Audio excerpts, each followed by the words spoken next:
आकाशवाणी दिल्ली प्रस्तुत करता है मतदाता जागरूकता पर विशेष फोन इन कार्यक्रम। लोकतंत्र का राज है वोट, जनता की आवाज है वोट, जिसकी धुन पे गिर के जनगण, वो जादू का साज है वोट, ready to vote। नमस्कार, इस फोन इन कार्यक्रम में आप सभी का स्वागत है। मतदाता जागरूकता अभियान के अंतर्गत ये विशेष कार्यक्रम है जिसमें होंगे ढेर सारे सवाल, मिलेंगे उनके जवाब और इसके अलावा कुछ अन्य जानकारियां भी होंगी। मैं हूं नीलम मलकानिया और आज स्टूडियो में हमने आमंत्रित किया है आपके सभी प्रश्नों के उत्तर देने के लिए, आपके सवालों के जवाब देने के लिए अपने दो विशेषज्ञों को।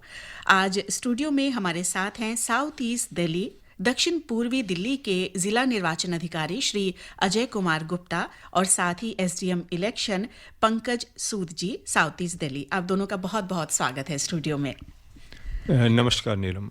तो जैसा कि आप जानते ही हैं श्रोताओं कि ये एक फोन इन कार्यक्रम है। आप अपने सवाल हम तक पहुंचा सकते हैं। हमारे जो एक्सपर्ट हैं आपके सवालों का जवाब देंगे। और आप सवाल कैसे पहुंचाएंगे? आप पहुंचाएंगे फ़ोन के ज़रिए। तो मैं जल्दी से आपको फ़ोन नंबर्स बता देती हूँ। हमारे फ़ोन नंबर हैं 23421084, दूसरा नंबर है 23422346, 23421084, दूसरा नंबर है 23422346। और दिल्ली के बाहर से अगर आप हमें फोन करें तो आप एसटीडी कोड भी जरूर लगाएं जो कि है 011011। तो हम आपके सवालों की प्रतीक्षा कर रहे हैं और साथ ही आपको ये भी बताएं कि आज जो विषय है कार्यक्रम का वो है वोटर पर्ची, वैकल्पिक पहचान पत्र और चुनाव के दिन का अवकाश। तो आप सभी से यह अनुरोध है कि कृपया जो आज का विषय है आप इससे जुड़े हुए ही सवाल पूछें।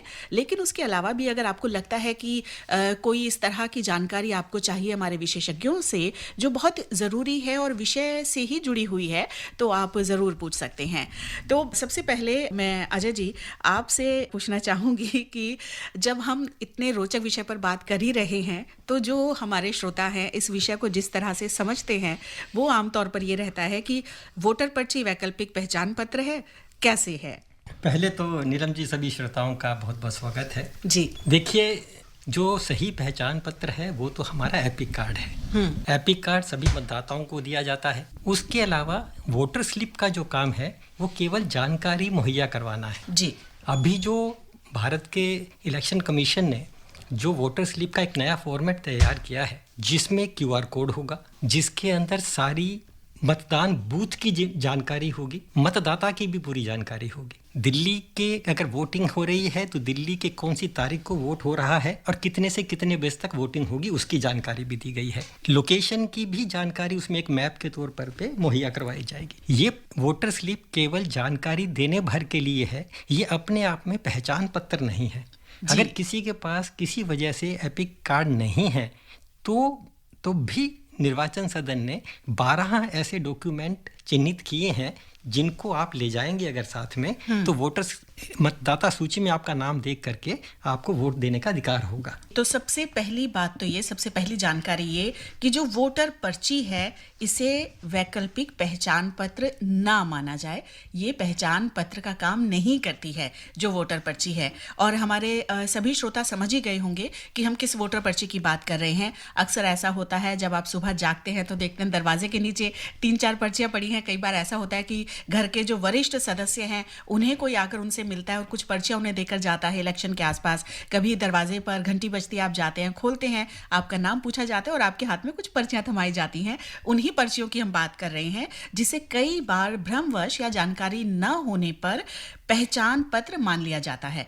तो अभी हमारे विशेषज्ञ जो हैं उन्होंने बताया अजय जी ने कि वोटर पर्ची जो है ये वैकल्पिक पहचान पत्र नहीं है और ये जानकारी होना बहुत जरूरी है क्योंकि कहीं ऐसा ना हो कि जब हम मत देने जाएं तो पहली प्रक्रिया ही हमसे गलत हो जाए। अजय जी, आपने जिक्र किया कि और भी पहचान पत्र हैं जो हम साथ लेकर जा सकते हैं। तो पहले वोटर पर्ची की ही बात करते हैं। मान लिया वोटर पर्ची मिल गई है और जो मतदाता है उनके पास अपना पहचान पत्र भी है, तो क्या बूथ पर वो दोनों साथ लेकर जाना जरूरी है? जरूरी नहीं है जी। लेकिन वोटर स्लिप होने से, क्योंकि सरकार ने वोटर स्लिप उन्हें घर पहुंचाई है, जो वोटर स्लिप कैंडिडेट्स या पॉलिटिकल पार्टीज भी बांट देती हैं कई बार, जी, उनमें हम ये सर्टिफाई नहीं कर सकते कि वो जानकारी पूरी और सही जानकारी उन्हें दी है कि नहीं दी है। इसलिए जो बीएलओ के थ्रू आपके घरों में सरकार की तरफ से जो वोटर स्लिप भेजी जाती है, उसको आप जानकारी के लेके जाएंगे तो आपका मतदान बूथ के अंदर आपकी आइडेंटिफिकेशन और आपका मतदान देने की प्रक्रिया थोड़ी सरल हो जाती है। अगर लेके नहीं जाएंगे तो ऐसी कोई बंदिश नहीं है कि आपको वोट देने का अधिकार आपसे वंचित रह जाएंगे, ऐसा नहीं है। तो आपके पास अगर आपके 12 डॉक्यूमेंट में से कोई डॉक्यूमेंट है या एपिक है तो आपका वोट देने का अधिकार पूरा सुरक्षित है। जी, पूरी तरह सुरक्षित है। पंकज जी, मैं आपसे जानना चाहूंगी कि वोटर पर्ची मतदाता लेकर गए बूथ पर और उन्होंने मतदान किया, उसके बाद इस वोटर पर्ची का क्या महत्व है? कई लोग साल भर तक संभाल कर रखते हैं और बहुत जरूरी दस्तावेज इसे मानते भी हैं, तो क्या महत्व है वोटर पर्ची का एक बार वोट डालने के बाद? वोटर पर्ची का कार्य वोट देने वाले दिन उनको जानकारी देने के लिए निर्धारित किया गया है। जी। वोट देने के बाद उस पर्ची का कोई महत्व नहीं रह जाता, तो आप उसे यूजलेस डॉक्यूमेंट ही मान सकते हैं। वोट देने से पहले तक का ही वोटर पर्ची का महत्व है। जी, यानी ये जो पर्ची है, अगर कोई मतदाता सोचे कि बाद में हमारे काम आएगी, किसी और जगह हम इसका इस्तेमाल कर सकते हैं एक पहचान पत्र के तौर पर, तो वो नहीं हो सकता है। नहीं, वोटर इन्फॉर्मेशन स्लिप पहचान पत्र का कार्य नहीं करती है, पहले भी नहीं करती है और बाद में भी उसका कोई कार्य नहीं है इसका। जी, और अगर पर्ची पर जो जानकारी दी है वो पहचान पत्र पर दी गई जानकारी से किसी भी तरह मैच ना करती हो, उस स्थिति में वोटर्स को क्या करना चाहिए? वोटर स्लिप में जो जानकारी दी गई होती है वो करंट की अपडेटेड जानकारी होती है जी, जिसमें कि उसके पोलिंग स्टेशन की डिटेल्स, उनके नाम, एज, जेंडर, ये सब डिटेल्स होती हैं। कभी कभी ऐसा हो सकता है कि जो एपिक कार्ड उनको इशू हो रखा है वो कुछ साल पुराना भी हो, तो latest information voter information slip में मिलती है। वोटर आइडेंटिटी कार्ड से एपिक कार्ड से अगर वो मैच नहीं भी करती तो उससे कोई फर्क नहीं पड़ता। मैं अजय जी अब आपसे जानना चाहती हूँ कि जो पर्ची देने आते हैं वो स्वयं सेवक हो सकते हैं, कार्यकर्ता हो सकते हैं, क्या उन्हें कभी इस पर्ची को लेने के लिए वोटर्स को दस्तावेज या कोई प्रमाण पत्र दिखाना होता है? उसमें मैं 2 बातें नीलम जी श्रोताओं के लिए स्पष्ट करना चाहूँगा। जी। एक तो ये सवाल कभी कभी उठता है कि कोई शुल्क देना है क्या? तो किसी तरह का कोई शुल्क मतदाता पर्ची के लिए, वोटर स्लिप के लिए निर्धारित नहीं है, किसी को कोई शुल्क नहीं देना है। सरकार की तरफ से जो बीएलओ घर घर बांटने जाते हैं वो सरकारी मुलाजिम हैं, वो आपके पास आते हैं, वो पहले भी आपके घरों में आ चुके होते हैं क्योंकि एक बीएलओ के पास कुछ घर लिमिटेड घर होते हैं, तो वो पहचानते हैं एक दूसरे को। लेकिन कभी कभी संदेह हो जाता है कि कोई घर में कोई है नहीं, कोई अडल्ट मेंबर है नहीं, तो ये बीएलओ को बोला गया है कि अगर आपको पहचान में कोई संदेह हो तो वो किसी अडल्ट का पहचान पत्र मांग सकते हैं, केवल उनको आइडेंटिफाई करने भर के लिए। अदरवाइज और कोई इसका मैंडेटरी नहीं है। यानी ऐसा नहीं है कि हमें जीरोक्स कॉपी किसी प्रमाण पत्र की देनी है, उन्हें कोई दस्तावेज जमा करवाना है, ऐसा नहीं है। ऐसा कुछ भी नहीं जी। और ये निःशुल्क मिलती है पर्ची, निःशुल्क, कोई शुल्क भी अदा नहीं करना। ये एक विशेष फोन इन कार्यक्रम चल रहा है, सभी श्रोताओं को हम फिर से याद दिला देते हैं। हमारे फोन नंबर्स हैं 23421084 और 23422346। एसटीडी कोड है 011। आप आज का जो हमारा विषय है वोटर पर्ची, वैकल्पिक पहचान पत्र और चुनाव के दिन का अवकाश, इस विषय से जुड़े हुए अगर आपके सवाल हैं तो आप सीधे स्टूडियो में फ़ोन कर सकते हैं और हमारे एक्सपर्ट इस समय स्टूडियो में हमारे साथ उपस्थित हैं आपके सवालों के जवाब देने के लिए। आकाशवाणी गोल्ड पर यह कार्यक्रम सुना जा रहा है 100.1 मेगाहर्ट्ज पर, इंद्रप्रस्थ चैनल 366.3 मीटर अर्थात 819 किलोहर्ट्ज पर और साथ ही न्यूज़ ऑन AIR ऐप पर भी इस कार्यक्रम का इस समय प्रसारण किया जा रहा है। एक व्यापक पहुंच इस कार्यक्रम की, ताकि अधिक से अधिक मतदाता जो हैं वो अपने अधिकारों के प्रति, अपने कर्तव्यों को लेकर जागरूक हो सके और किसी तरह की अगर समस्या का सामना उन्हें करना पड़ता है पूरी प्रक्रिया में, तो उस समस्या का समाधान यहाँ इस समय हमारे स्टूडियो से हम करने की कोशिश करेंगे। और इस समय हमारे साथ जुड़ गए हैं हमारे आज के कार्यक्रम के पहले जो कॉलर हैं, वो जानते हैं कि क्या सवाल इनका है। जी नमस्कार। जी नमस्कार, आपका स्वागत कार्यक्रम में। आप नाम बताएं अपना। मैं जयकिशन अग्रवाल साइकिल मार्केट चांदनी चौक से बात कर रहा हूँ। जी जयकिशन अग्रवाल जी। जी जी ये देखिए कि अगर मेरे पास पर्ची भी है और मेरे पास पहचान पत्र भी है, आधार कार्ड भी है, और जब मैं वोट डालने जाता हूं तो प्रिजाइडिंग ऑफिसर ये कह देता है कि आपका मेरी लिस्ट के अंदर आपका नाम नहीं है, तो मैं वोट डालने नहीं दूंगा। तो क्या मैं वोट डालने का अधिकारी हूं? किस तरीके से वोट डलवाएंगे जब सारी चीज तथ्य मेरे पास है? नंबर 1। जी नंबर दूसरा, गर्मी इतनी है और बुजुर्ग लोग हैं, कोई ब्लड प्रेशर का मरीज है, कोई शुगर का मरीज है, तो क्या ऐसी कोई व्यवस्था आप लोगों ने की है कि भाई कहीं एम्बुलेंस डॉक्टरों की चौके पर या कहीं है जिससे कि वो इमीडिएट जो है डॉक्टर उस पेशेंट को देखे? तो 2 सवाल आपके हैं जय किशन जी। पहला तो ये कि अगर सभी दस्तावेज आपके पास उपलब्ध हैं, प्रमाण पत्र आपके पास हैं, लेकिन लिस्ट में आपका नाम नहीं है, तो क्या आप वोट डाल सकते हैं? और दूसरा ये कि गर्मी को देखते हुए किसी भी तरह की जो चिकित्सा सहायता है उसके लिए क्या व्यवस्था है? अजय जी। जय किशन जी नमस्कार। आपके 2 सवाल हैं। पहली तो ये ध्यान रखिए कि भारत सरकार ने अभी भी आपका नाम वोटर लिस्ट में है कि नहीं, एक मोबाइल एप्लीकेशंस है, वोटर हेल्पलाइन है, आप अभी से चेक कर सकते हैं, पहली बात। दूसरी बात, जब वोटर स्लिप आपके घर में भेजी जाती है, केवल उसी वोटर स्लिप का ध्यान रखिए। कभी कभी ऐसा होता है कि जो कंटेस्टिंग कैंडिडेट्स हैं या पॉलिटिकल पार्टीज़ हैं, किसी पुराने वोटर रोल को लेकर के उसके हिसाब से पर्चियां घर में बांट देते हैं। आपको लगता है कि पर्ची तो मेरे घर में आई है तो जेन्युइन हो गई। हो सकता है कि वो किसी कैंडिडेट या पॉलिटिकल पार्टी ने बांटी हो, हालांकि हम उनको एक कॉपी देते हैं सर्टिफाइड इलेक्टोरल रोल की, लेकिन उन्होंने उसको ना ले करके किसी पुराने से बांट दी हो। तो BLO के थ्रू जो QR कोड लगी हुई पोलिंग बूथ की लोकेशन दिखाती हुई पर्ची जो आपको सरकार से मिलती है, अगर उसकी पर्ची आई है तो ऐसा सवाल ही पैदा नहीं होता कि पोलिंग बूथ में जब आप जाएंगे तो वोटर लिस्ट में आपका नाम ना हो, क्योंकि उसी वोटर लिस्ट से ही ये पर्चियां बनी हैं। पहला सवाल तो ये। दूसरा सवाल आपका ये है कि गर्मी का इंतजाम किया है सरकार ने। सुबह 7 बजे से पोलिंग चालू की है, जल्दी जाइए। जगह जगह पे बुजुर्गों के लिए खास करके 85 और विकलांगों के लिए तो सरकार ने घर में वोटिंग का अधिकार दिया है। यानी आप थोड़ा सा जल्दी अगर पहुंचेंगे तो गर्मी से भी बचेंगे, और तरह तरह की सुविधाएं भी वहां पर हैं जिनका हम अभी जिक्र करेंगे। एक और कॉलर इस समय हमसे जुड़ गए हैं, इनसे बात करते हैं। जी नमस्कार, स्वागत आपका कार्यक्रम में। अपना नाम बताएं। नीलम मैडम नमस्कार, GS चट्ठा बोल रहा हूँ, और हमारे जो ऑफिसर्स आए हैं उनको भी नमस्कार जी। नमस्कार जी। नमस्कार सर। मेरा क्वेश्चन ये है कि हमारे एरिया में, हमारा एरिया न्यू दिल्ली 27 में आता है। BLO तो आते ही नहीं, कभी कभी भूले भटके आ जाएं तो घर में अगर 5 वोट हैं तो 2 स्लिप दे जाएंगे, 3 स्लिप गायब। तो इसका क्या सोल्यूशन है? क्या ये कोड ऑफ कंडक्ट के अंदर आता है? जी बहुत बहुत धन्यवाद आपका सवाल के लिए।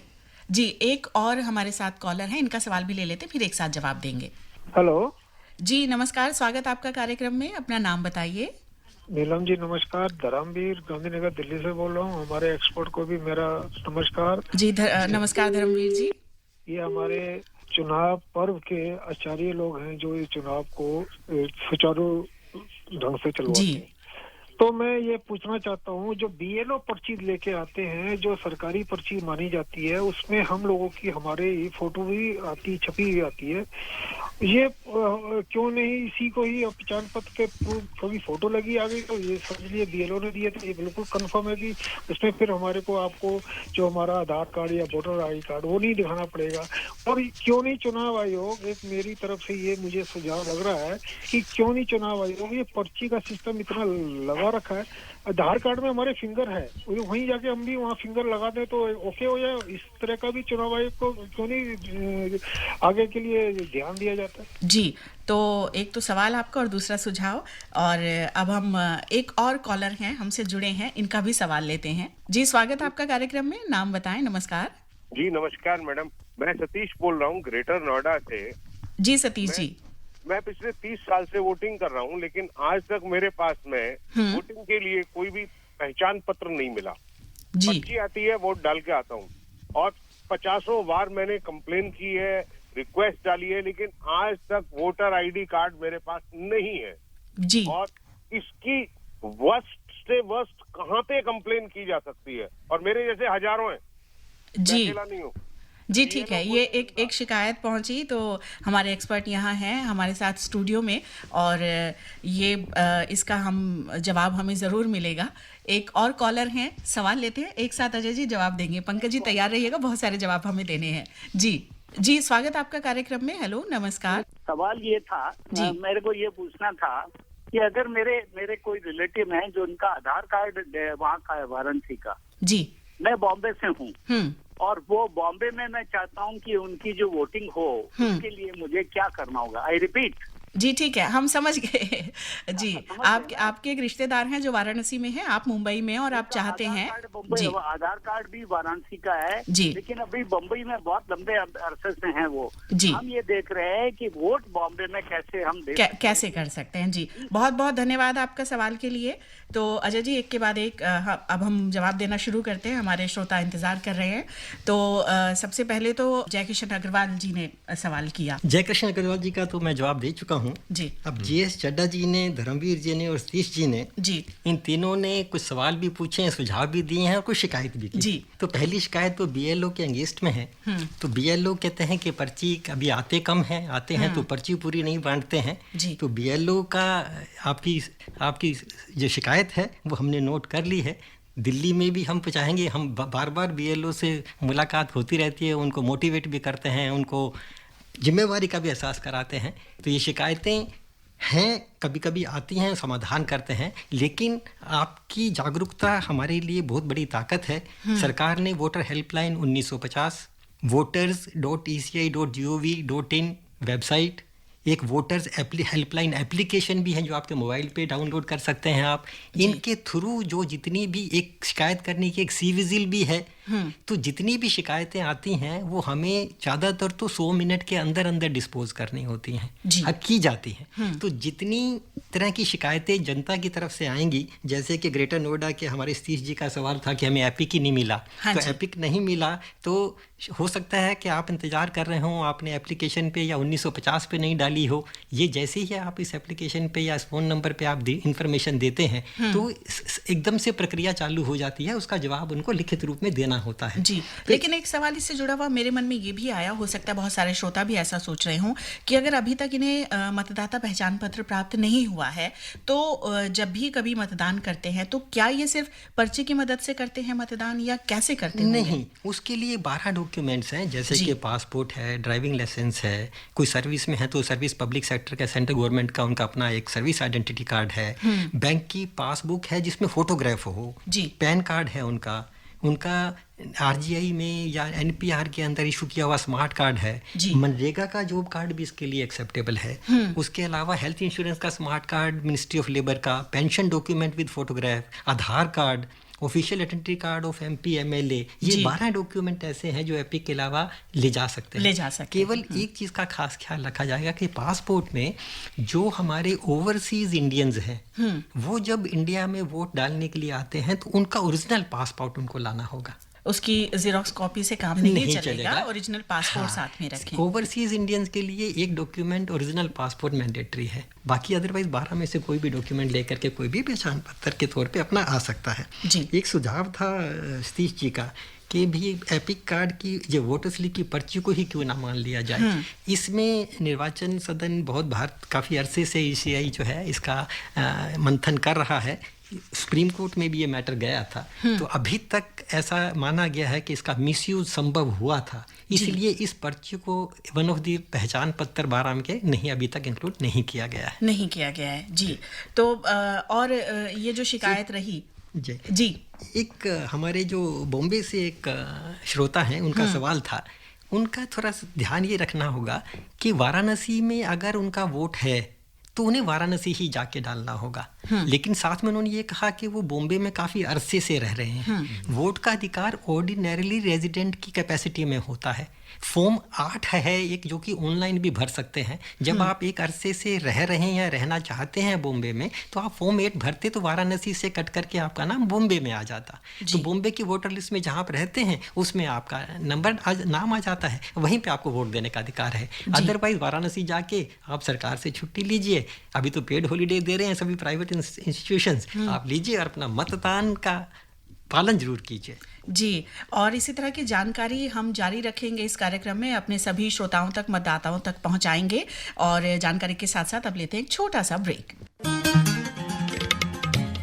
मैं जफर इकबाल आपके रूबरू हूँ और मैं भारतीय हॉकी टीम का कप्तान और ओलंपिक गोल्ड मेडलिस्ट हूँ। और इस बार जो 2024 में इलेक्शन होने जा रहे हैं, मैं सब नागरिकों से रिक्वेस्ट करूँगा कि वो ज़रूर अपना वोट दें और अपने वोट की वैल्यू समझें, और जो भी जीतेगा वो हिंदुस्तान को आगे ले जाएगा। और मैं समझता हूँ कि वोट देना भी एक बहुत ही इम्पोर्टेंट पार्ट होता है लाइफ में, जो कि मैं समझूंगा कि आप जरूर वोट देने जाएंगे और जरूर अपने वोट की वैल्यू समझेंगे। मैं अनिल चौधरी, इंटरनेशनल अंपायर, और आपने बहुत सारे मैचेस मुझे देखा होगा। मेरा आप सभी से अनुरोध है कि आप लोग सब वोट दें। अगर आप वोट नहीं डालते हैं तो फिर आपका शिकायत करने का हक भी नहीं है, और ये हमारी डेमोक्रेसी की स्ट्रेंथ है। हम सब लोगों को ये नहीं कि वोट के टाइम पे छुट्टी पे घूमने चले जाएं, सबको आके अपना वोट डालना चाहिए, हमारा अधिकार है। अधिकार ही नहीं, हमारा कर्तव्य ही है। तो सबसे आपसे अनुरोध करूँगा, आएँ और जिस दिन वोट का जहाँ जिसका नंबर है वोट करें, और निडर होकर बिल्कुल अपने मन से वोट करें, आज़ाद मन से। ये बहुत ही ज़रूरी है देश की प्रोग्रेस के लिए। निरंतर चलना है, हर कदम बढ़ाना है, प्रजातंत्र सींचना है, अधिकार छीनना है। आकाशवाणी दिल्ली प्रस्तुत करता है मतदाता जागरूकता अभियान के अंतर्गत विशेष फोन इन कार्यक्रम हर बुधवार सुबह 10:10 पर, जिसमें आप चुनाव और मतदान के मुतालिक अपनी समस्या या जिज्ञासा को हमारे विशेषज्ञों से साझा कर सकते हैं। हमारे नंबर्स हैं 23421084 और 23422346। एसटीडी कोड है 011। आकाशवाणी के Indraprastha channel Akashvani gold, AIR live news 24/7 और न्यूज ऑन एयर ऐप पर इसे आप सुन सकते हैं हर बुधवार सुबह 10:10 पर। लोकतंत्र के इस महापर्व में आपके साथ है आकाशवाणी।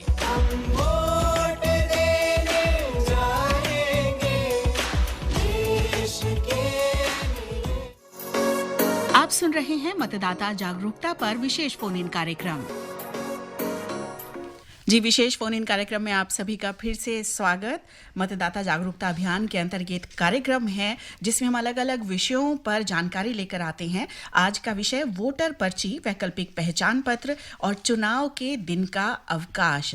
और हमारे फोन नंबर्स हैं 23421084, दूसरा नंबर है 23422346 और STD कोड है 011। तो इन नंबर्स पर फोन करके आप हमारे एक्सपर्ट्स जो हैं आज स्टूडियो में मौजूद हैं, उनसे अपने सवाल पूछ सकते हैं। हमारे साथ हैं स्टूडियो में दक्षिण पूर्वी दिल्ली के जिला निर्वाचन अधिकारी श्री अजय कुमार गुप्ता जी, और साथ ही दक्षिण पूर्वी दिल्ली से ही SDM इलेक्शन पंकज सूद जी।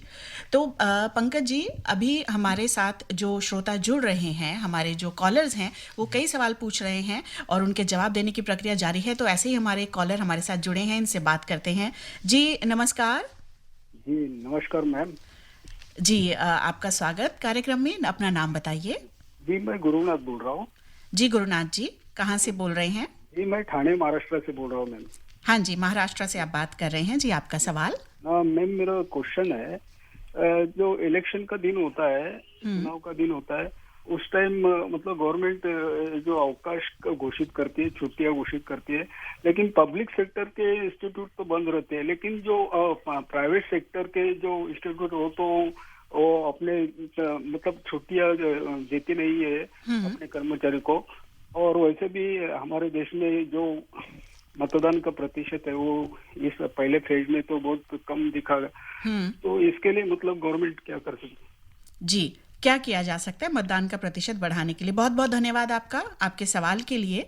और एक और कॉलर हमारे साथ हैं, इनका सवाल भी लेते हैं, फिर एक साथ जवाब देंगे। जी नमस्कार। हाँ मैडम जी नमस्कार, मैं राजेश कुमार जम्मू कश्मीर से बोल रहा हूँ। जी राजेश जी, स्वागत आपका कार्यक्रम में। क्या सवाल है आपका? मेरा क्वेश्चन ये है कि जैसे हम लोग अपनी स्टेट से बाहर सर्विस में है, तो हम भी वोटर डालना चाहते हैं, हमारे लिए क्या गवर्नमेंट ने कोई योजना बना रखी? जी एक बार आप अपना सवाल फिर से पूछिए, थोड़ा सा लेवल कम है आपकी आवाज का। जैसे कि हम सर्विस करते हैं अपनी स्टेट के बाहर है, दूसरी स्टेट में। कौन से स्टेट में? हम जम्मू कश्मीर के रहने वाले हैं और हम अदर स्टेट में नौकरी करते हैं। आप जी JNK के हैं और आप दूसरे स्टेट में नौकरी करते हैं जी, और आप तो मतदान हमारे लिए- करना चाहते हैं। हाँ, मैं भी वोट डालना चाहता हूँ, तो हमारे लिए कोई क्या तरीका है वोट डालने का? जी बहुत बहुत धन्यवाद राजेश जी आपके सवाल के लिए। जी एक और हमारे साथ कॉलर हैं। हेलो जी हेलो, स्वागत आपका कार्यक्रम में, नाम बताएं। मोहनिया जी को रघुविंदर सिंह का नमस्कार, सुभाष नगर से बोल रहा हूँ। जी रघुविंदर जी। और आमंत्रित गेस्ट को भी मेरा सादर प्रणाम। प्रणाम जी। नमस्कार जी। जी सर, मेरा सवाल ये है, हमें जो पर्ची प्रोवाइड की जाती है BLO द्वारा, उसमें किसी के ऑथोराइज्ड सिग्नेचर नहीं होते, तो क्या ये वैलिड है? इसको तो कोई भी लेके चला जाएगा, फिर दिक्कत हो जाएगी। कृपया बताने का कष्ट करें। जी ठीक है, बहुत बहुत धन्यवाद आपका सवाल के लिए। जी तो गुरुनाथ जी ने पहले हमसे प्रश्न किया और एक और कॉलर हैं साथ में। बहुत अच्छा लग रहा है कि बेहद जागरूक हैं सभी मतदाता और बहुत सारे सवाल आपसे पूछना चाहते हैं ताकि उनकी जो किसी भी तरह की भ्रामक स्थिति है वो दूर हो सके। जी अगले कॉलर से बात करते हैं। नमस्कार। नमस्ते मैम, मैं चेतन पटेरिया ग्वालियर से बोल रहा हूँ। जी चेतन जी ग्वालियर से आप बोल रहे हैं, आपका सवाल। मैम मेरा प्रश्न है कि मेरे फादर को पैरालिसिस हो गया है और 65 वर्ष उनकी आयु है, तो वो हमेशा वोटिंग करते हैं। इस बार वो चाहते हैं कि घर पर आकर वोटिंग का कोई प्रावधान है क्या, क्योंकि वो पोलिंग बूथ तक नहीं जा सकेंगे और अपना वोट नहीं डाल सकेंगे। जी ठीक है, बहुत बहुत धन्यवाद इस सवाल के लिए। तो गुरुनाथ जी ने जो सवाल किया था उससे हम शुरुआत करते हैं। महाराष्ट्र ठाणे से इन्होंने फ़ोन किया और इनका ये कहना था कि किसी किसी ऑर्गेनाइजेशन में छुट्टी नहीं दी जाती है, तो ऐसे में क्या करें। जी पंकज जी, क्या आप सुझाव देंगे? गुरुनाथ जी, इलेक्शन कमीशन ऑफ इंडिया की क्लियर गाइडलाइंस हैं कि गवर्नमेंट सेक्टर ही नहीं, सारे प्राइवेट कंपनीज भी वोट पोलिंग डे के दिन अपने सब कर्मचारियों को छुट्टी पेड लीव देंगी। तो ये पेड लीव है, इसमें कोई सैलरी नहीं कटती और ये हर पूरे देश में हर शहर और स्टेट में एप्लीकेबल है। तो ऐसा नहीं है आपको छुट्टी मिलेगी, आप अपने एम्प्लॉयर को एप्लीकेशन डाल के छुट्टी ले सकते हैं। जी, और ऐसा लगभग कितने दिन पहले करना चाहिए? मुझे लगता है सब संस्थान के अपने नियम होते हैं, तो शायद थोड़ा पहले बताएंगे तो छुट्टी मिलने में आसानी रहेगी। आप एक दिन पहले भी कर सकते हैं और इस बारे में सारे स्टेट्स के जो स्टेट गवर्नमेंट्स हैं उनके लेबर डिपार्टमेंट्स भी ऑर्डर इशू करते हैं सभी जगह। कोई अगर दूसरे स्टेट में भी, जैसे पड़ोसी राज्य में रहने वाला कोई कर्मचारी है, उसे भी छुट्टी मिलने का प्रावधान है। और राजेश जी का सवाल था कि जम्मू कश्मीर क्षेत्र में ये रहते हैं और किसी दूसरी जगह पे ये नौकरी करते हैं, तो ऐसे में ये वोट डालने के लिए क्या करें? राजनाथ जी ने कहा था कि वो जम्मू कश्मीर के रहने वाले हैं लेकिन वो किसी दूसरे स्टेट में रहते हैं। तो इस बारे में अभी थोड़ी देर पहले सर ने भी बताया था कि जो वोटिंग का राइट है वो ऑर्डिनरी रेजिडेंसी के आधार पर मिलता है। तो अगर आप जम्मू कश्मीर से शिफ्ट हो चुके हैं, दूसरे स्टेट में जाके रह रहे हैं, वहाँ पे जॉब कर रहे हैं या कुछ भी कर रहे हैं, तो ज़्यादा अच्छा ये है कि आप फॉर्म 8 भर के अपना वोटिंग राइट शिफ्ट करवा लीजिए उस स्टेट में जहाँ आप आजकल रह रहे हैं। और दो हमारे सवाल और हैं, लेकिन साथ ही एक और कॉलर हैं कार्यक्रम में, इनसे बात करते हैं। जी नमस्कार, स्वागत आपका कार्यक्रम में। हाँ जी नमस्कार नीलम जी, जैसे आप एक साथ 4 श्रोताओं के सवाल ले रहे हैं, बीच में जी आप अपना नाम बताइए प्लीज। सवाल, मैं धर्मवीर गांधीनगर से दोबारा फोन कर रहा हूँ। मेरा सवाल ये था कि BLO पर्ची देता है, उसमें हमारी फोटो होती है, फिर भी हमारे को पहचान पत्र दिखाना जरूरी है? क्योंकि ये एक हमारी सरकार की तरफ से पर्ची आई हुई होती है। और दूसरा मेरा सवाल ये था, सुझाव था कि अगर हम आधार कार्ड पे हमारे फिंगर निशान होते हैं, तो क्यों नहीं वहाँ चुनाव हमारा अंगूठे का निशान ले ले और ओके हो जाए सारी बातें। जी आप थोड़ी सी प्रतीक्षा कीजिए, आपके सवाल का जवाब आपको मिल जाएगा। और बहुत बहुत धन्यवाद फिर से फ़ोन करने के लिए। जी तो पहले हम रघुविंद्र जी ने जो सवाल किया था कि पर्ची पर साइन तो होते नहीं है, ऐसे में अगर कोई और लेकर चला जाए या उस पर्ची का मिसयूज़ कुछ हो, तो ऐसे में क्या किया जा सकता है? इसीलिए नीलम जी, जैसे हमने पहले बातचीत की थी कि पर्ची को एक एसेंशियल डॉक्यूमेंट, फोटो डॉक्यूमेंट नहीं माना गया है। पहले फोटो स्लिप के ऊपर फोटो भी हुआ करती थी वोटर स्लिप पे, इस बार से वोटर स्लिप के ऊपर फोटो भी नहीं है, क्योंकि ये पहचान पत्र के तौर पे एक ये मान्य डॉक्यूमेंट नहीं है। जी तो इसी तरीके का जैसे रघुविंदर जी ने कहा कि मिसयूज संभव है, इसलिए पर्ची उस काम के लिए नहीं है। फिर इनका धर्मवीर जी का सुझाव भी था, पहले भी उन्होंने सुझाव दिया, सुझाव नोट कर लिया गया है। पर्ची को नहीं माना गया है जो फोटो डॉक्यूमेंट। आधार के बेस का अभी पूरा का पूरा इलेक्टोरल रोल आधार बेस्ड नहीं है। कोई एक स्थिति ऐसी जब आती है कि पूरा देश जो है हम बायोमेट्रिक बेस्ड, आज भी भारत देश ही एक ऐसा है जिसकी चुनाव प्रक्रिया इतनी हद तक डिजिटाइज्ड है। दुनिया की कोई भी और इतना बड़ा लोकतंत्र अभी आज भी बैलेट पेपर के थ्रू, काउंटिंग के थ्रू वोटिंग करता है। हम तो बहुत आगे हैं, पर ये धर्मवीर जी हमसे भी आगे हैं। इनको बायोमेट्रिक बेस चाहिए। निर्वाचन आयोग तक आपकी बात पहुंचेगी और ये दिन भी आएंगे कि आधार बेस। जी बिल्कुल। और देखिए इन्होंने दोबारा भी जब इन्हें लगा कि मेरे सवाल का शायद जवाब नहीं मिलेगा तो दोबारा फ़ोन किया, तो धन्यवाद धर्मवीर जी को। और हम चाहते हैं किसी तरह से जागरूक रहें हमारे सभी श्रोता। अब एक और कॉलर हैं, उनका सवाल भी लेते हैं अजय जी, फिर एक साथ जवाब देंगे। हाँ, चेतन जी का एक सवाल पहले। जी नमस्कार, स्वागत आपका कार्यक्रम में। कौन बोल रहे हैं? नमस्कार मैम, मैं मौशंकर यादव बोल रहा हूँ। मैं ये जानना चाहता हूँ, मेरा जो पहचान पत्र है मैम उसमें मेरा एक तो नाम पूरा नहीं है जी, और दूसरा जो है मतलब जन्म तिथि गलत है, तो कहाँ से ठीक होगा मैम? मैं जी ये आप पहचान पत्र की बात कर रहे हैं, धन्यवाद। तो उमा शंकर यादव जी ने सवाल किया पंकज जी कि जो पहचान पत्र है उसमें नाम ठीक नहीं है और जन्म तिथि भी गलत है, तो ऐसे में क्या किया जाए? उमा शंकर जी, अगर आपके आधार एपिक कार्ड में कोई भी गलती है तो आप फॉर्म 8 भर के अपनी गलती को ठीक करवा सकते हैं। अभी इस स्टेज पे तो ये काम नहीं हो सकता क्योंकि इलेक्शन बहुत नज़दीक हैं। ये जो करेक्शन का कार्य अभी फ़िलहाल रोक दिया गया है, लेकिन इलेक्शन के बाद आप फॉर्म 8 भर के अपना अपने एपिक कार्ड में जो भी नाम की गलती है या एज की गलती है उसे ठीक करा सकते हैं। लेकिन इनके मतदान का अधिकार में अफेक्ट नहीं पड़ेगा। गलती है तब भी वोटर स्लिप में जो नाम, अगर आपका नाम वोटर स्लिप में है, इलेक्टोरल रोल में है, तो आप वोट डाल सकते हैं। इस गलती से उस वोटिंग राइट पे कोई असर नहीं पड़ता जी। और जो पर्ची इन्हें मिलेगी हो सकता है उसमें सही जानकारी हो, और अगर दोनों में गलत है तब भी ये वोट दे सकते हैं। जी चेतन जी का एक सवाल था कि उनके पिताजी की शारीरिक स्थिति इस समय ठीक नहीं है, लेकिन वो वोट डालना चाहते हैं और 65 वर्ष उनकी आयु है, तो ऐसे में क्या घर से वोट देने की सुविधा उन्हें मिल सकती है? ऐसी सुविधाएं हैं, क्योंकि अभी साल सरकार ने क्या किया है कि जो विकलांग हैं और जिनकी उम्र 50 बुजुर्गवार जिनकी उम्र 85 साल से ऊपर है, उनको फॉर्म 12D उनके घर घर जाता है।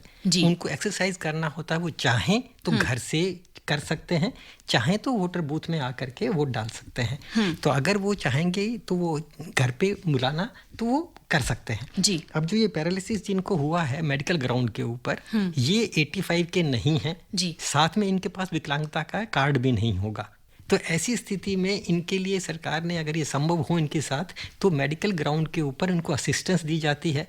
ऐसे लोगों के लिए अगर ये पहले से आवेदन करेंगे तो उनको लाने ले जाने की सुविधा भी सरकार मुहैया करवा रही है जी। तो लेकिन अगर शारीरिक स्थिति सच में ऐसी है कि घर से बाहर जा ही नहीं सकते, बेड बाउंड होते हैं कई लोग, तो ठीक से बैठने या खड़े होने में उन्हें परेशानी होती है, लेकिन आयु सीमा जो है वो 85 वर्ष तो नहीं है, वो 65 वर्ष में है, और मेडिकल सर्टिफिकेट होना, ऐसे में क्या उनका ये अधिकार बनता है कि वो घर से वोट दें? क्या प्रावधान है ऐसा कुछ? नहीं, ऐसा मेडिकल ग्राउंड के ऊपर प्रावधान ऐसा नहीं है घर में डालने का, लेकिन उनके लिए सुविधाएं सारी मुहैया करवाई गई हैं कि उनको जो असिस्टेंस चाहिए वो एम्बुलेंस में ला सकते हैं। जो वोटर हैं उनको एक असिस्टेंट अलाउड किया जाता है कि उनको, नहीं तो अदरवाइज हम किसी को साथ अलाउ नहीं करते हैं। तो ऐसे केसेस में साथ एक असिस्टेंट लाया जा सकता है, प्रिजाइडिंग ऑफिसर को अलाउ करता है, तो वो उनको वोट डालने में मदद कर सकता है जी। और अगर ऐसे में ये एम्बुलेंस की सुविधा लेते हैं, व्हील चेयर की, और साथ में एक सहयोगी भी, क्या इन्हें कोई अतिरिक्त शुल्क अदा करना होगा इसके लिए? कोई शुल्क इसके लिए अदा नहीं करना होगा जी। पहले तो सबसे पहले चेतन जी, हम आपके पिताजी के लिए बहुत सारी शुभकामनाएं देते हैं, उनके लिए ये प्रार्थना करते हैं, कामना करते हैं कि शारीरिक अवस्था जो है उनकी वो जल्दी से बदले, वो जल्दी से उन्हें स्वास्थ्य लाभ हो, वो ठीक रहे। आपके पूरे परिवार में इस समय हम समझ सकते हैं कि बहुत जटिल परिस्थितियां होंगी, लेकिन ऐसे में आप अपने इस कर्तव्य को निभाने के प्रति सचेत हैं। आपके पिताजी वोट देना चाहते हैं, तो हम उन्हें यही बताना चाहेंगे कि उनका जो जज्बा है इसी तरह के जज्बे से भारत का लोकतंत्र मजबूत होता रहता है।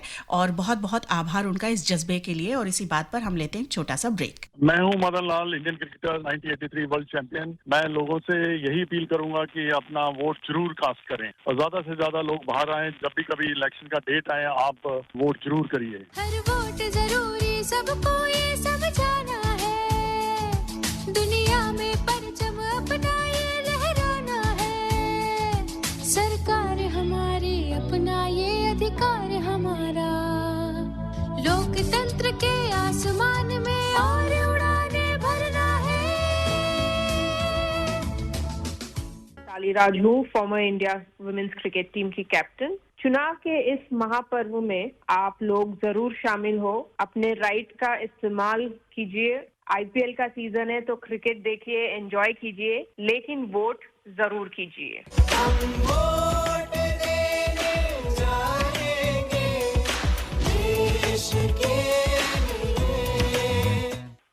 निरंतर चलना है, हर कदम बढ़ाना है, प्रजातंत्र सींचना है, अधिकार छीनना है। आकाशवाणी दिल्ली प्रस्तुत करता है मतदाता जागरूकता अभियान के अंतर्गत विशेष फोन इन कार्यक्रम हर बुधवार सुबह 10:10 पर, जिसमें आप चुनाव और मतदान के मुतालिक अपनी समस्या या जिज्ञासा को हमारे विशेषज्ञों से साझा कर सकते हैं। हमारे नंबर्स हैं 23421084 और 23422346। एसटीडी कोड है 011। आकाशवाणी के Indraprastha channel Akashvani gold, AIR live news 24/7 और न्यूज ऑन एयर ऐप पर इसे आप सुन सकते हैं हर बुधवार सुबह 10:10 पर। लोकतंत्र के इस महापर्व में आपके साथ है आकाशवाणी। विशेष फोन इन कार्यक्रम ये है मतदाता जागरूकता अभियान के अंतर्गत, जिसमें हमें हमारे मतदाताओं ने फोन किए, अपने अपने सवाल पूछे हमारे विशेषज्ञों से। हमारे साथ स्टूडियो में उपस्थित है दक्षिण पूर्वी दिल्ली के जिला निर्वाचन अधिकारी श्री अजय कुमार और साथ ही SDM इलेक्शन पंकज सूद जी। तो कहा जाता है, हम पंकज जी, चुनाव के दौरान बहुत सारे नारे हम सुनते हैं, लेकिन जो जागरूकता वाले नारे होते हैं वो सबसे ज़्यादा मुझे आकर्षित करते हैं। सबको वोट का महत्व बताएं, आओ यूथ को भी बूथ ले जाएं। ये स्लोगन मुझे बहुत अच्छा लगा और इसके लिए बहुत ज़रूरी है यूथ भी बूथ तक पहुँचे। इसके लिए ज़रूरी है कि वो अवकाश को अवकाश ना माने, जैसा कि आज का हमारा विषय भी है। तो अजय जी, मैं आपसे जानना चाहूँगी कि ये जो अवकाश है मतदान के लिए, ये किस तरह अवकाश नहीं है? देखिए नीलम जी, ये तो आपने बहुत ही खूबसूरत सवाल पूछा है कि अवकाश है, मैं कहूँगा ये छुट्टी नहीं है। जी जी, तो ये बहुत बड़ी जिम्मेवारी है, क्योंकि सवाल ही ऐसा हुआ है कि मतदान करना इतना ज़रूरी है। अगर हम ये देखें, मतदान एक बहुत बड़ा अधिकार है हमारा। जितना बड़ा अधिकार होता है उतनी ही बड़ी जिम्मेवारी हमारे ऊपर आ जाती है। जी, भारत में सबसे पहले चुनाव 1920 में हुए थे। तब केवल 6% पॉपुलेशन को, जनसंख्या को केवल वोटिंग देने का अधिकार था। जी। अंतिम चुनाव हमारे इंडिपेंडेंस से पहले 1946 में हुए थे। तब केवल 14% पॉपुलेशन को वोटिंग का अधिकार था। जी। आज अगर हम 2024 में बैठे हैं, जनरल इलेक्शंस हो रहे हैं, तो लगभग 70% जनता जी आज हमारा वोट देने का अधिकार रखती है। तो इस अधिकार, जो कि लोकतंत्र की बहुत बड़ी जान है, जीवन है लोकतंत्र का मतदान, इसको एक्सरसाइज करना बड़ा जरूरी है, बहुत जरूरी है। अवकाश लीजिए, छुट्टी नहीं मनाइए, आप वोट करिए, साथ में जो आपके साथ हैं उनको वोट पे लेके जाइए, वोट कराइए। ये जिम्मेवारी भी हमारी है, ये सभी की जिम्मेदारी, केवल अधिकार नहीं है, जिम्मेवारी है। और इसी बात पर एक और कॉलर है हमारे साथ, उनसे बात करते हैं। जी, स्वागत आपका कार्यक्रम में, नाम बताएं। Good morning ma'am. जी नमस्कार, क्या नाम है आपका? मैं दोनों विशेषज्ञों को भी हाथ जोड़कर प्रणाम बोलता हूँ। प्रणाम जी। नमस्कार जी। मैं दिनेश शर्मा, बेस्ट यूपी जिला गाजियाबाद से बात कर रहा हूँ मैम। जी दिनेश जी। मैं 100% ब्लाइंड हूँ जी। मैं अपने आप से मैं कहीं बाहर जा नहीं सकता, तो मैं वोट डालना चाहता हूँ और मैं पहले भी डालता था। तो मुझे क्या सुविधा दी जा सकती है? मैं अपने साथ में किसी को ले जा सकता हूँ और डायरेक्ट वोट डाल सकता हूँ? जी, बहुत बहुत धन्यवाद दिनेश जी सवाल के लिए। तो पंकज जी, दिनेश जी के लिए क्या आपका जवाब? नमस्कार दिनेश जी। मैं आपको बताना चाहूँगा कि दृष्टिबाधित और दृष्टिविहीन वोटर्स के लिए ECI ने बहुत सारी फैसिलिटीज़ दी हैं, जिसमें एक तो आपको जो एपिक कार्ड है वो ब्रेल लिपि में सारे दृष्टिविहीन दृष्टिबाधित वोटरों के लिए उपलब्ध कराया जाएगा। और इसके अलावा जो वोटर इन्फॉर्मेशन स्लिप की हम बात कर रहे हैं अभी आज के प्रोग्राम में, वो वोटर इन्फॉर्मेशन स्लिप भी ब्रेल लिपि में ही सारे दृष्टिविहीन दृष्टिबाधित वोटरों को प्रोवाइड की जाएगी। सारे वोटर सेंटर्स पे वॉलंटियर्स अवेलेबल होते हैं जो आपकी मदद करने के लिए हमेशा रेडी हैं। आप उनकी मदद ले सकते हैं। और एक सवाल और था इनका कि ये साथ में किसी को ले जाना चाहते हैं। हाँ, आपको असिस्टेंस का वॉलंटियर्स हर पोलिंग स्टेशन पे अवेलेबल हैं, वो भी आपको असिस्ट कर सकते हैं और आप अपना असिस्टेंस खुद भी ला सकते हैं, वो भी अलाउड है, साथ ले जा सकते हैं वोट डालने के लिए। जी, तो जैसे बूथ पर जब वोट दे रहे होते हैं उस वक्त सिर्फ अकेले होते हैं मतदान के समय हम, लेकिन अगर ये चाहें तो अपने किसी परिजन को भी अपने साथ उस समय रख सकते हैं। और जो हमारा जो EVM है, EVM के ऊपर भी ब्रेल लिपि में जानकारी अवेलेबल होती है सारे कैंडिडेट्स के बारे में, तो आप उसको भी ब्रेल लिपि में पढ़ के अपना वोट डाल सकते हैं। जी, और एक और बात इन्होंने कही थी कि ये हर बार मत ज़रूर देते हैं, तो मैं तो इनके जज्बे को सलाम करूंगी और साथ ही यही कहूंगी कि बाकी के श्रोता भी जो हैं, जो मतदाता हैं, मत देने की स्थिति में हैं, उन्हें भी प्रेरणा लेनी चाहिए इस बात से। तो अजय जी, हमारे पास जो है अब समय बहुत कम बचा है, चलते चलते आप सीधे क्या बात करेंगे हमारे सभी श्रोताओं से जो आकाशवाणी के अलग अलग चैनलों के माध्यम से इस समय आपको सुन रहे हैं? मैं आकाशवाणी के माध्यम से सभी श्रोताओं से ये बात कहना चाहता हूँ कि जो मैंने अभी कही कि मतदान का अधिकार हमारे लोकतंत्र का आधार है, इसका ये अधिकार जिम्मेवारी के साथ ही आता है। हम 60% वोट हुआ था पिछली बार, 60% वोट हुआ तो करीब 40% जनता ने वोट किया। जो 30% पॉपुलेशन 18 से नीचे है, उनका एक किस्म से उनको भी हम ही लोग रिप्रेजेंट करते हैं जब हम वोटिंग बूथ में डालने जाते हैं। तो हमारा जो जिम्मेवारी है वो बहुत ही गहरी है। ये गहरी जिम्मेवारी को समझना हमारे लिए बहुत ज़रूरी है। ये उत्सव है, हमारा अपना है, इसको उतनी ही जिम्मेवारी से लेकर के वोट करना और करवाना, ये दोनों आपका पार्टिसिपेशन, आपका इसके अंदर इस उत्सव में आपका साथ होना, ये बहुत ही ज़रूरी है हमारे लोकतंत्र के लिए, हमारे जनतंत्र के लिए और आपके अधिकारों की सुरक्षा के लिए। वोट जरूर करने आइए, मतदान जरूर कीजिए, ये मेरी आपसे अपील है। जी, और इसीलिए हम भी आकाशवाणी में अलग अलग कार्यक्रम हम प्रसारित करते हैं और बहुत सारे कार्यक्रमों के माध्यम से यही अपील करते हैं, मतदाताओं को जागरूक करते हैं उनके अधिकारों के प्रति, उनके कर्तव्यों के प्रति। तो ऐसा ही ये कार्यक्रम आज का भी रहा।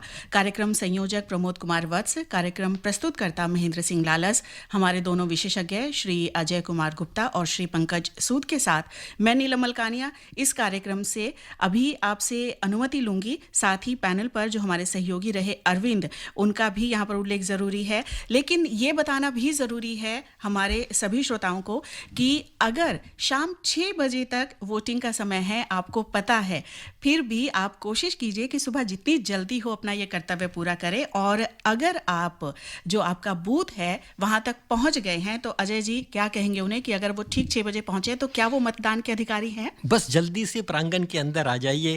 अंदर आने के 6 बजे तक प्रांगण के अंदर आ गए तो आपको टोकन मिलेगा। चाहे वो आप 9 बजे तक वोटिंग चले, चाहे 10 बजे तक वोटिंग डले, आप मतदान जरूर करके जाएंगे। यानी आपने मेहनत की है तो वो बेकार नहीं होगी। और ये हर स्तर पर प्रयास किया जाता है कि हमारा लोकतंत्र फलता फूलता रहे, जीवंत रहे और हम एक ऐसी सरकार चुनकर लेकर आए जो जब नीतियां बनाए तो वो हमारे अधिकारों का ध्यान रखे, हमारे लिए सुशासन का इंतजाम वो करती रहे, लेकिन उसके लिए प्रथम प्रयास हम स्वयं करते हैं मत देकर। और इसी के साथ अब इस कार्यक्रम से मैं नीलम आपसे अनुमति लेती हूँ। साथ ही हमारे जो दोनों विशेषज्ञ हैं आज के, आपके प्रति मैं आभार प्रकट करती हूँ। बहुत बहुत धन्यवाद कि आप स्टूडियो में आए, आपने अपना समय हमें दिया।